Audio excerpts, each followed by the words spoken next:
Hello there and welcome once again to The Verdict. I'm Mick Cornett along with Kent Meyers. We're here every week, as you know, meeting interesting people and dealing with topical issues. And today we're going to revisit a topic that is just as relevant today as it was the first time we discussed it. Yes, so we're going to talk about the organization Oklahoma Lawyers for Children and what they're doing. We've had Tsinena Thompson on before, but we're having her back with the chairman of the board as well, Alisa White, to talk about what Oklahoma Lawyers for Children is doing, what projects it has on the drawing board, what kind of impact it's having on the youngest victims of child abuse and neglect.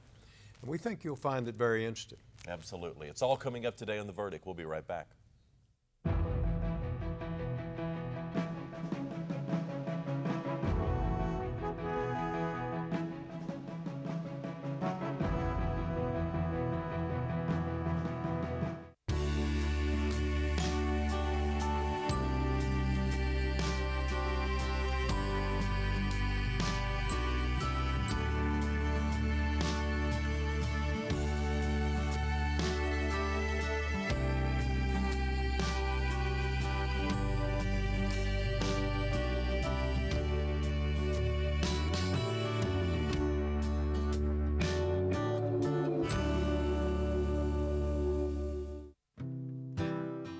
I like the idea of improvisation and starting with not a preconceived idea. All of my work is about visual images taken from my memory. I'm Brenda Kingery. I am an artist and I'm a proud Chickasaw. One time I said, "Oh God, please don't let me die with my paintings in the closet." And what I would want them to be is everywhere. I would want them to be loved, to be used, to be respected. You work your whole life doing this. You just keep going as long as you can. And I have such a good background with a 106-year-old grandmother that I've always thought in my mind I would just paint till I'm 106. My Chickasaw heritage has become a primary part of my life. And the reason is, it's a place I call home. See more stories about the Chickasaw people at profilesofanation.com.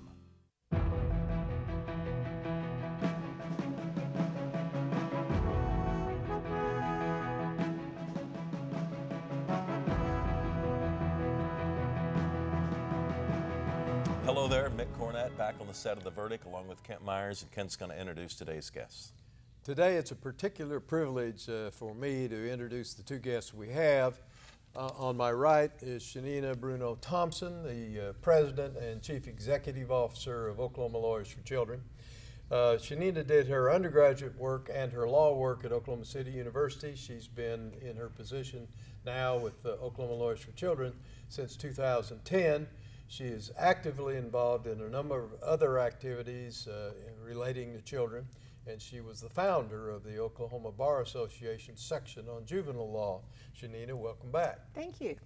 We're sure glad to have you. Well, it's nice to be here. On my left is the boss of bosses at Oklahoma Lawyers for Children. It's Alisa Shaddix White. Alisa Shaddix White, excuse me, Alisa. That's okay. She did her law work and undergraduate work both at the University of Oklahoma. She has worked as a prosecutor defending children in Pottawatomie County. She is now a staff attorney at Farmers Insurance, but was fairly recently elected as chairman of the board of Oklahoma Lawyers for Children, and that shows you what our organization thinks about her leadership skills. This is her first visit to The Verdict. Sure glad to have you. Welcome. Thanks, Kent. I'm glad to be here. Yeah, Alisa, why'd you get involved in Lawyers for Children? What called you to this position? Well, I first became aware of the need for an organization like Lawyers for Children when I worked at the juvenile shelter in Norman. That was the place where when the police picked up the kids from whatever really harmful event had just occurred, they took the kids to the shelter while they worked out placements and figuring out where the kids needed to be placed. I worked there just as a house parent, playing with the kids, holding them when they were crying, being there just as that intermediary spot while they figured out what the next step was. And that could take minutes, hours, days? Oh, at that time it was weeks. Oh my goodness. Because you'd have to get all the paperwork turned into DHS for them to find out where the appropriate placement could be. Yeah.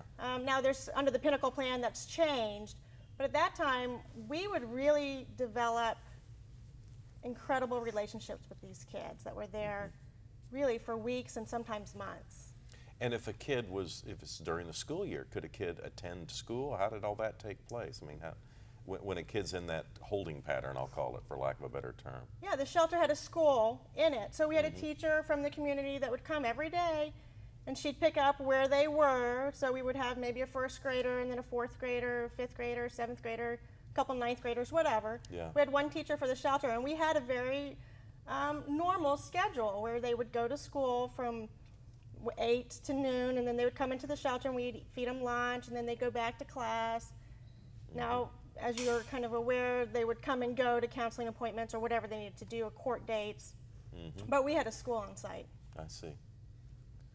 Well, what got you involved with Oklahoma Lawyers for Children? How did that come about? Well, so I saw the need that these kids need somebody on their team all the time. And as many people as you can get on their team, they need it. There's not one too many person on a kid's team. So I went to law school, became a prosecutor in Pottawatomie County, like you mentioned.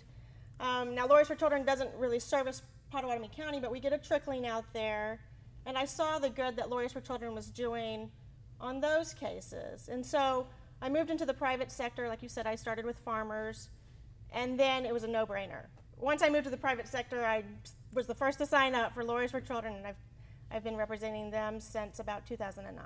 Well, the organization and the board obviously recognized your leadership skills and your commitment to elect you to the top position. Yeah, well, thank you. Well, I know that's true. I would clean toilets for Lawyers for Children. I don't expect you to necessarily agree with it, but it's true. What are the principal duties of chairman of the board? Well, it's to lead the board, but the board's duties are to develop our long-term strategic planning goals, oversee our financials, build our relationships in the community, and make sure that our volunteers in our organization is adhering to the standards that we have. Now, do you have to be a lawyer to be on the board of Lawyers for Children? No, we have non-lawyers. Absolutely. We'll take anyone. Anyone that wants to give, we'll take them. We've got a place for them. And is the need less than it was in 2009, or is it greater today than it was when you first got involved in 2009? Oh, I think there's always a need. We have a lot of changes in the court system, and Tsinena will talk about that probably in a little bit, but the need is, as long as there's one child in custody, there is a need there, and the need is great. Tsinena, let me ask some of the same questions to you. We'll start out with just an approximate number of how many children there are in custody now. Well, in Oklahoma County. In Oklahoma County, there's over 2,000 children in custody. The number changes every day because some children are allowed to go home, some children's cases close, and then other children may have new children born into their case. So that is a number that's very, very dynamic and changes daily. But yes, that's our overall number right now. Well, how did you first get involved? Yeah. I was going to ask when you first were aware of the organization. Well, I first became a volunteer in 1998. Shortly after the organization was founded, Don Nicholson, who is Kent's co-founder of the organization, came to our law firm and was talking and recruiting to various attorneys there, and I happened to be in the conference room and saw that file and couldn't turn it down. And so you were handed your first sort of case or opportunity? That's whenever I got my first case and stayed with that young lady for several years. But now you've converted your activity to full-time on Lawyers for Children. Tell us about how that came about and when did it happen? Well, I guess I was just in the right place at the right time. The leadership for Oklahoma Lawyers for Children had changed. That was in 2010. And whenever I came on board, I really had some pretty big shoes to fill. There had been some remarkable leaders. I was lucky enough that the board selected me to do this, and it has been a remarkable job, probably the very best job I've ever had in my life. Tell us where the office is located and what is the relationship between Lawyers for Children and Oklahoma City University Law School. Well, we were lucky enough to be the only nonprofit outside of the university to be asked to move into the new OCU Law School building, which is downtown on 8th and Robinson. 8th and Harvey in Robinson. So that's where our new offices are. It is a beautiful building and provides us with a wonderful opportunity to engage young lawyers into pro bono service opportunities. And the experience there has just been great. The university has embraced us. It's very nice to be back in the heart of the legal community downtown, where we are around so many of the volunteer attorneys that support our mission. And that's your alma mater. It is, it is. And between the university's needs and our growing needs for our programs, we're very, very excited to kind of have a strategic relationship with OCU School of Law and Oklahoma Lawyers for Children to serve children's organizations, the juvenile court system, and other nonprofits that help children. There's probably some viewers out there that are not aware that this organization even existed. Let's back up a second. Explain the need. Why does a young person need an attorney in the situation that they found themselves in? Well, a lot of people don't understand that, and we get that question frequently. But in Oklahoma, our statutes require that every child, whenever they're picked up and placed into protective custody, has an attorney. From the moment they come into custody, they are required to have an attorney. That's not always been the case in Oklahoma County. Correct. But now what happens is that we have wonderful juvenile public defenders. Unfortunately, there's only 5. And we have a tremendous caseload of children. And so our organization was founded to help that need, because children's cases with only, just a handful, and at the time we were founded, there was even less than a handful of public defenders. We needed volunteer attorneys to be able to come in and help the representation so these children's cases didn't languish. Well, prior to Oklahoma Lawyers for Children, what was typical? What could have happened without the legal representation for the minor? Well, the child's case would just languish. Parents' interests and the state's interests would be represented, but the children's interests right. wouldn't. So a custody battle, or a parent might, dealing with their own legal issues, and a child's needs and wants were not represented in the court. Well, custodial issues are a little bit different from the deprived cases, and deprived meaning that the child's been removed from their home because of abuse or neglect. And these take place in the juvenile court rather than the family court. So we don't get involved in family law issues, but often you'll find that there will be some trickle over from families that are suffering and having problems. They may not be taking proper care of their kids, and so the children may end up in custody. And is there a minimum age that Lawyers for Children handles a case? I mean, could it be a newborn? Absolutely. We have many newborns. We represent children all the way up to 18, and if they remain in custody after they turn 18, we continue to represent them. We're going to have to take a break. We've reached our first segment here, but Tsinena Thompson and Alisa Shaddix White are our guests today. We're talking about the Oklahoma Lawyers for Children. We'll be back with more after this.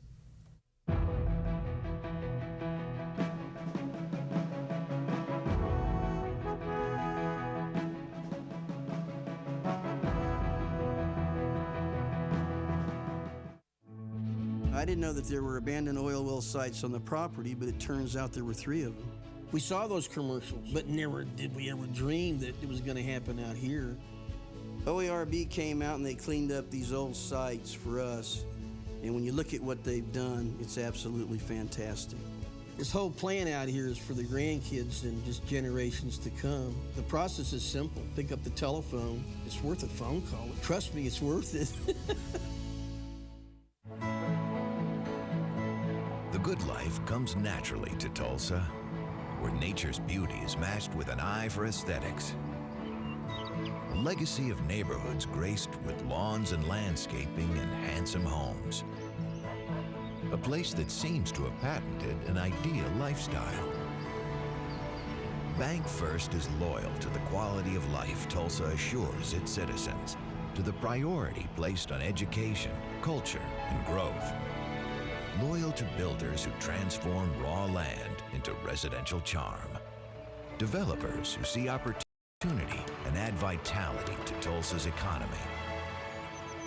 Bank First serves both enterprise and private lives that need a loyal partner. It's how we help nurture this city's very good life. Bank First. Loyal to Oklahoma. Loyal to you.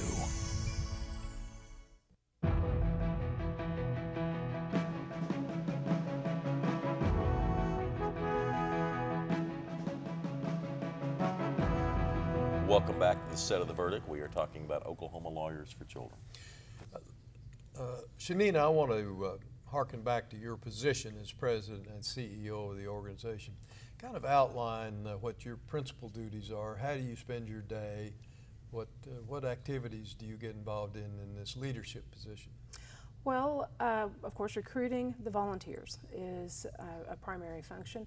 Training our volunteers, because so many of them don't really have any knowledge about juvenile law before coming to try and help our organization. So we do a lot of training for our volunteers. Why do you do the training?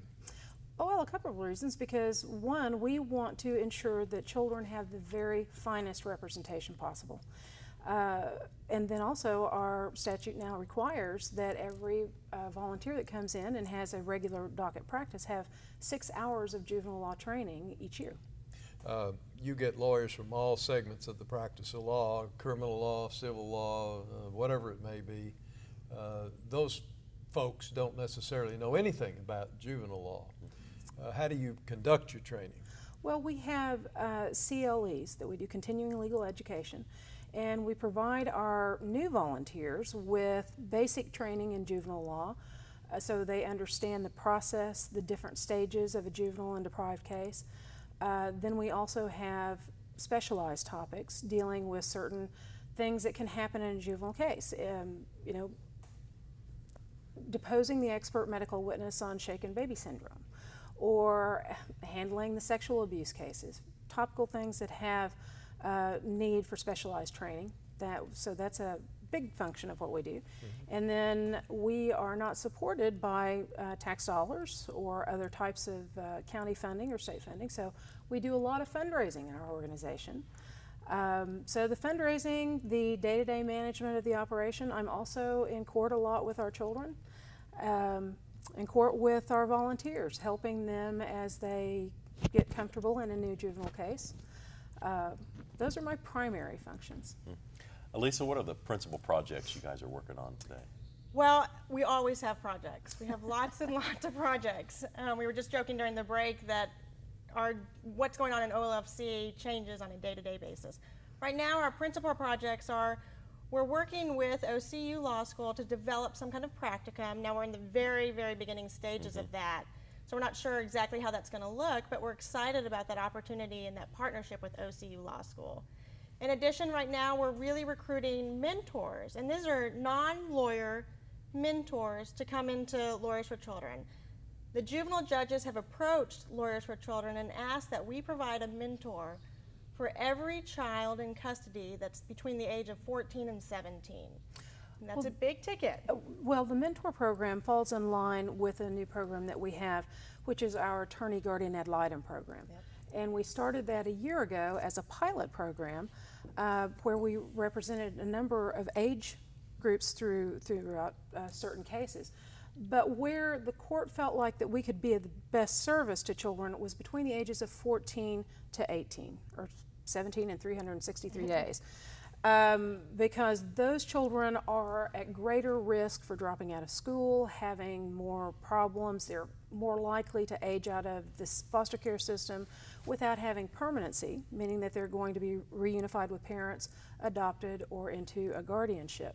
And so with that program, where we have attorney guardian ad litems that represent this age group, there was also the need to really have some additional mentoring and help these children with life skills. A lot of that happens that they just miss from bouncing through the foster care system. Let me back up just a minute.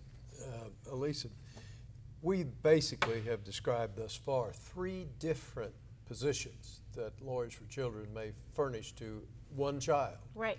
The attorney for the child, the guardian ad litem for the child if necessary, Right.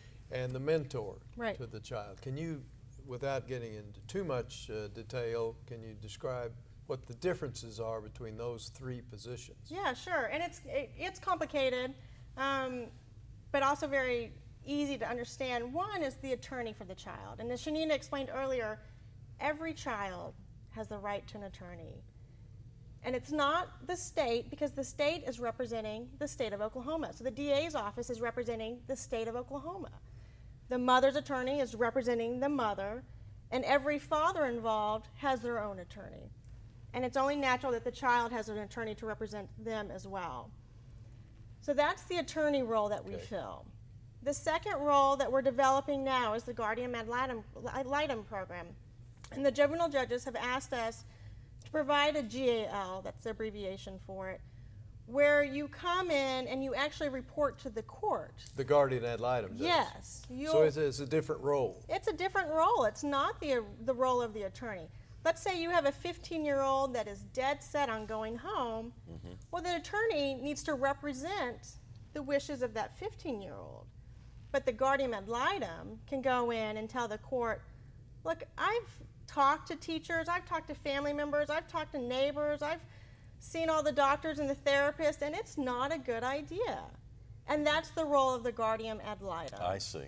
It's best interests. Yes. Now, you must need a lot of volunteers to kind of help coordinate all this. We always need volunteers. And we don't need just attorney volunteers. We need non-attorney volunteers, and that is what we were talking about just a minute ago with the mentors.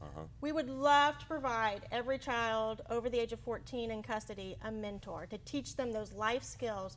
So if they happen to age out of custody, and nobody wants to age out of custody, they want to be adopted or be in a forever home before they age out. But if that's what happens, we want a mentor, a solid rock there that they can continue to lean on and has taught them how to create a budget, how to shop for nutritious food, how to apply for jobs, how to talk in an interview. Well, Tsinena, tell us how many lawyer volunteers you have now, and approximately, and how many non-lawyer volunteers do you have? Well, right now we have a little over 1,200 attorney volunteers. 1,200? 1,200. Just in Oklahoma County? Just in Oklahoma County. Wow. Well, some of those are in Cleveland County but practice in Oklahoma County. But that's our number overall. And then 300 plus non-lawyer volunteers. And you know, people say, well, gosh, that is a great number to have, but what you have to understand is our volunteers are practicing attorneys. And so we have to have a very large volunteer pool for those volunteers to be able to take a case whenever it fits within their schedule. Do most of your attorney volunteers have more than one case at a time, or are they usually concentrating on one child at a time? Some have a couple of cases. They may pick up another case as they know that one case is getting ready to close. Or if there is a case that comes in that looks like it's going to have a very short need, then they'll pick up an extra case. But we try to be mindful of our volunteers' time and not overtax any of our volunteers. Well, let's be mindful of our viewers' time and remind them how they can get involved. If someone feels called to be a part of this, what should they do? Well, call us. Our office number is 232-CHILD, which is 232-4453, or you can contact us on our website, which is www.olfc.org. The volunteer opportunities are listed out there, and also ways to reach out and come be involved with our organization. Well, thank you so much. And thank you. Appreciate it. The citizens of Oklahoma City and Oklahoma County are very fortunate to have two ambassadors for such a worthwhile program. So thanks for coming on our show and telling people more about it. Thank you. Pleasure. All right, Kent and I'll have a final word when we get back.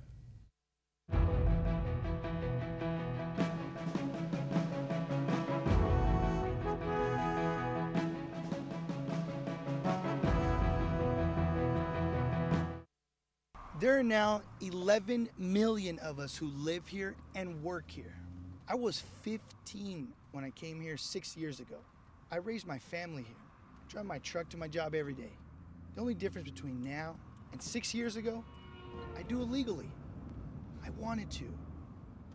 Because this is my home.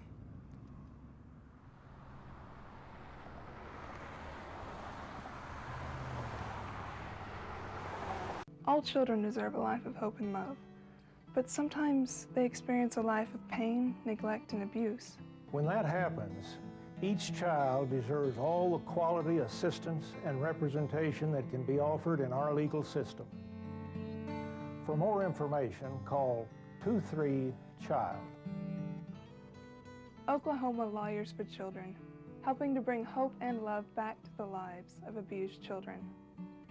You will always be mom and dad to me. I think for us, once we got started and we began to see the tremendous need just within our state, it really was just a calling for us. The blessings far outweigh any obstacles that we've faced. You will always be mom and dad to me. The Journal-Record is pleased to be a sponsor of The Verdict. The Journal-Record, since 1903, the best source of Oklahoma business news and legal information.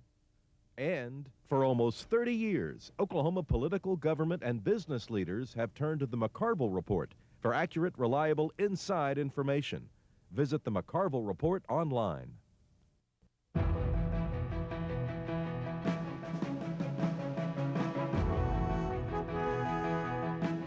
Welcome back to the set of The Verdict. Mick Cornett with Kent Meyers. We're wrapping up the show on Oklahoma Lawyers for Children. Yeah, our guest today told about an organization that's doing fine work in Oklahoma County and sometimes beyond, but they get no state funding. They have to raise all the money they have to carry out their duties. And in that connection, I would like to tell our viewers that they have their principal fundraiser October 30th this year, and you can learn about it on the website that we will give you in just a second. But I encourage you to check out that website, see if there's a place for you. There probably is. In Lawyers for Children, we can use everybody one way or another. Don't have to be a lawyer to be involved. And we can also use your help in raising funds. There is a website where you can get more information on the gala and also how you can be a volunteer. It's OLFC.org. That's OLFC.org.